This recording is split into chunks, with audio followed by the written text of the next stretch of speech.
Hello, everyone, and welcome to the Excalibur Data Systems Roundtable Tech Talk. I am Mike Fuson, and I'm joined today from my favorite fellow from across the pond, Tom Petley.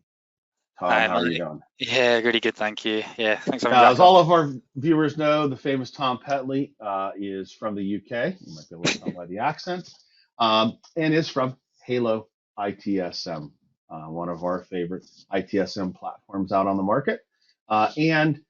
So Tom and I have covered a lot of topics as it relates to Halo, ITSM in general, on fun stuff, but there's some updates, Tom, that have been made recently to Halo to enhance the capabilities of the CMDB. Now, as many of our viewers know, and maybe following our YouTube channel, I'm kind of a CMDB nerd. I like the CMDB. I work a lot in the CMDB, IT asset management, and all that fun stuff. And one of the things with the CMDB is for many more mature organizations, the CMDB tends to be the center of the universe. It's what drives a lot of other processes, from incident management to problem management to change management as the most common processes that are happening. But you're also leveraging your CMDB to kind of understand what's going on when you use it with change management. And I know we've covered this as we've looked at Halo and the CMDB in particular. You have the concept of relationships to be able to understand really what if there's an incident and something is down, what are the potential impacts? But same thing goes for a change. If we're making a change to something, what are the other things that may be impacted by making that change? Which helps us make good decisions as an organization, understand what our risks are, and if we take XYZ down, it's one of those interesting things when you start to look at things that have happened over time. The poor folks at BlackBerry, somebody unplugging a port from a switch and all of a sudden brings everything to its knees for days until they figure out what's going on. Being able to understand what those relationships are can be kind of key, because it may seem like, oh, that's not a big deal. It's just a firmware update. Yeah, but that's a core switch that has major things running through it. And while that firmware update is happening, which could only take 5-10 minutes, Yep. all of a sudden, core systems are offline because nothing can talk to each other. And that presents a bigger risk, or it's a larger impact for the organization. So talk to me a little bit about what we're going to see with some of the recent enhancements to the CMDB in Halo. Yeah, so what we've done is we've added some extra settings around the dependency diagrams and the mappings of it. And we've also added some features to basically bring that information into the ticketing side more easily. Because before you always had the link between the asset or the service or the CI. But you'd have to go into that record, and then you could see the dependency diagrams, and then you could see what was impacted. But now we've kind of basically brought it all into the ticketing side. So from your incident, from your change request, you can actually see those dependencies much more easily. So I thought I'd just show you a few things today. Great. Nothing crazy, just a couple of little settings which I think are actually, the feedback we've had on it has been great, and it's often these little things that actually they're the most important changes rather than the big things. So it's nice. It's funny. We were talking about that the other day. From a vendor perspective, right? Yeah. Big things that the vendor sees. Sometimes it's the tiny things that have the largest impact for user experience or making an administrator's job easier. Yeah, I completely agree. It's those you do. It's a bit off topic here, but we'd make a little change that makes importing the CIs a lot easier, the relationships easier, or the service catalog, and you just realize that one tiny change has saved hours for everyone. And it's those kind of little things that I think that sometimes the best changes. Right, hopefully you can see my screen. Just Yes, talk a little bit today just around the dependencies and the relationships. So we've always had these relationships. So we've got upstream, downstream relationships, the different types of relationships as well, which is very important. And then the actually related services as well. So kind of what's related to those particular CIs. I've just put a generic HR system in here, but that could be any service that you have there. So under dependencies, we'll see that we've now introduced these filters down the right-hand side.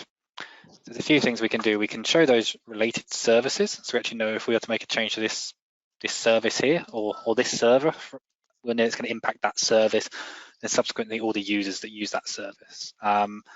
And you'll see all different relationship types. We've now color coded as well, so we can see the different kind of simple color coding links, and we can also untick stuff. So if you are trying to look for a specific type of relationship that you might, if you're looking into an incident, for example, if you want to see what type of relationship, you can do it from here as well.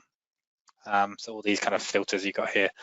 So lots of little things. We've also changed the views as well. So if it isn't necessarily a hierarchy view, you could actually change these settings, and you can actually start to play with these and really drag them out, and you can actually really kind of get into the detail of everything, and just find out exactly what the cause of that incident might be, or what the impact of a change maybe is going to be.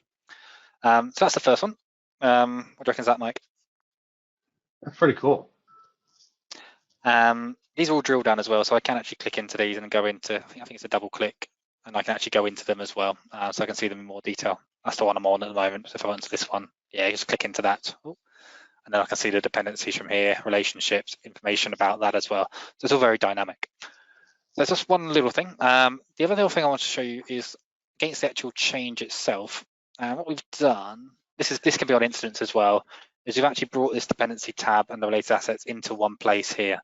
So actually when you're on the incident, you can say, okay, we've got an issue with this server. Okay, maybe it's caused by something at the cluster level, or okay, maybe that's actually going to impact these databases. So we basically added the ability, so you don't have to kind of click through all these things. You can actually just do it from this one place. It's those little things, like I said, that really or often make such a big difference. Yeah, right. So, so you're not having to, excuse me, you're not having to constantly drill down. Exactly. And you're able to see it right from where you're working to understand what it is you're dealing with. Yeah, absolutely. And then we've also got kind of integrations that can automatically map these dependencies as well, or we can manually map them as well if you want to, depending on the maturity and budgets and things like that.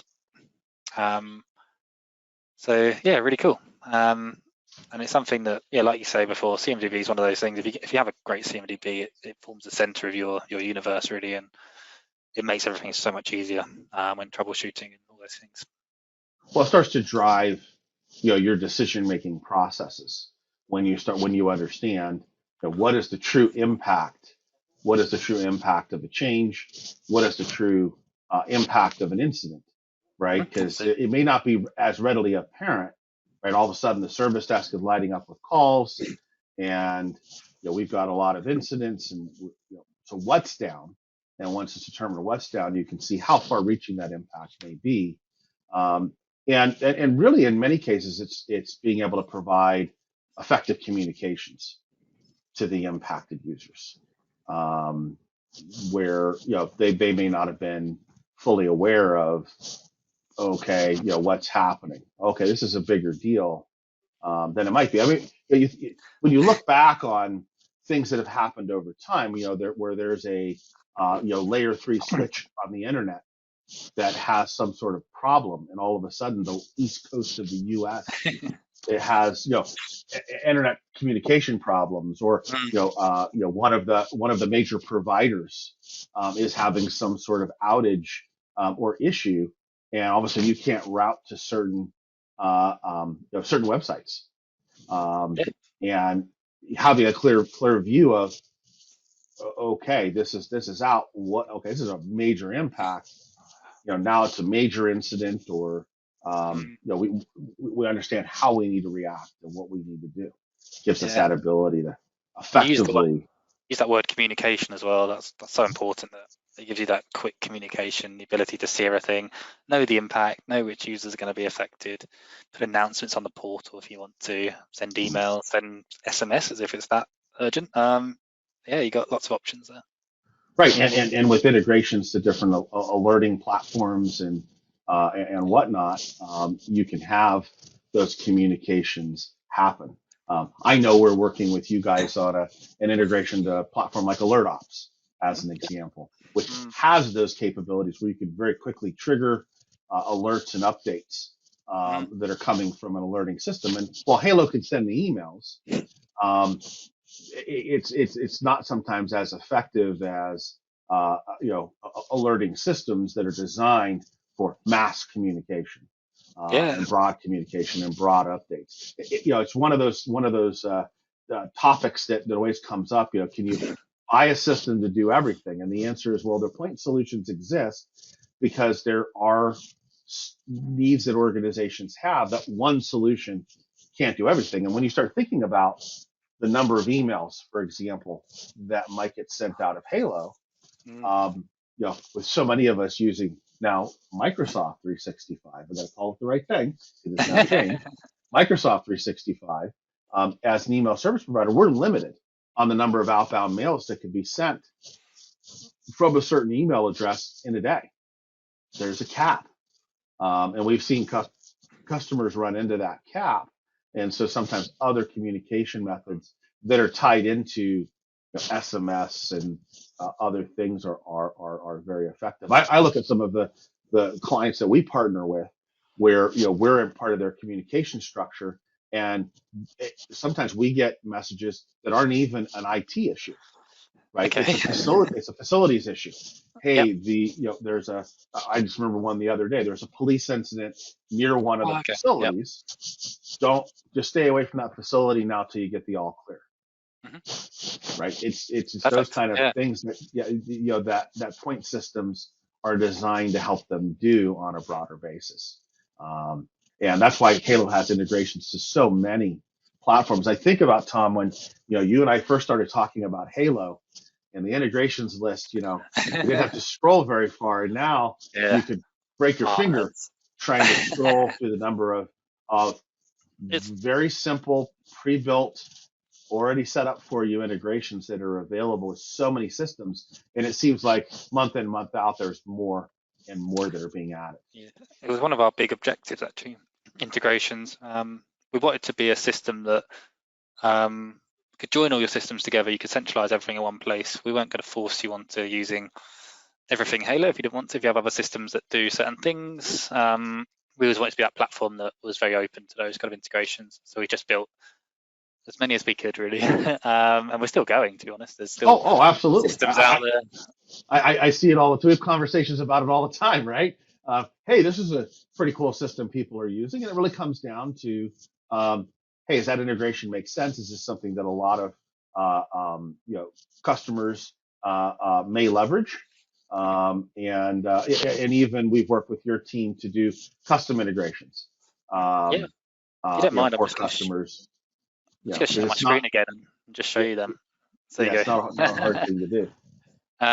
So we talk about asset management and CMDB today. You'll see all these tools that we integrate here. And as of before, I think we've done talks on this before, where we can you just turn them on and you start using them, and they're all available out the box, no extra charge or anything like that. It's just a way of, you can use multiple tools as well, so you can centralize different asset management or kind of configuration management or event management tools into a single into Halo, basically. Because often we find that people kind of use a bit of Intune or a bit of SCCM and a bit of Snow alongside, or even a bit of Jamp for their Macs.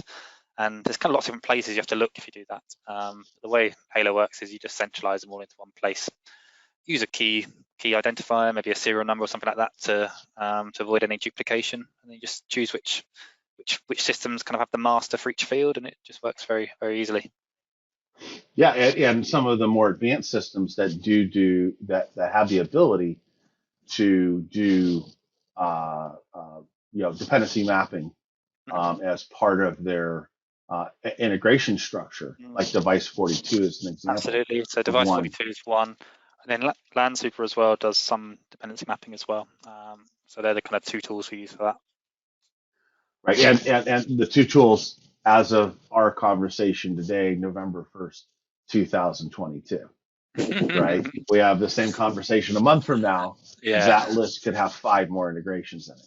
Absolutely, we tend to actually release one a week is how we're the rough time frame for us, which sounds quite quick, but actually the way Halo's built and the way a lot of modern tools are built, it's actually quite quick to do these integrations, and you're just kind of mapping different things into one system to another, so it's quite straightforward, really. I love it. I love it. Why we love Halo, why we love you. For our customers that are out there, um, hopefully Tom will be able to join us. It's a scheduling thing, but I'll be down, as will Rob Gogan from Excalibur, and a large part of the team at Halo will be down in Orlando here in a couple weeks at Service Management World. I believe this one is. We had Yeah, yeah, this one's that. Yeah. yeah, whatever the HDI big HDI event here is in Orlando, we'll be down, and hopefully Tom will be able to join us just from a scheduling perspective. But love to have you stop by. We'll be one of the big booths there. Stop by, take a look at Halo if you haven't had a chance. Excalibur.com is our website. You can sign up for your free 30-day trial, fully functional copy of Halo, and give it a whirl, and reach out to our team, and we'd love to get with you and talk to you a little bit more about HaloITSM and what it can do for your business. Tom, as always, thanks for joining me today. Thanks for having me today. It's been great. All right. We'll see you all again soon on another episode of the Excalibur Data Systems Roundtable Tech Talk. Take care, everyone.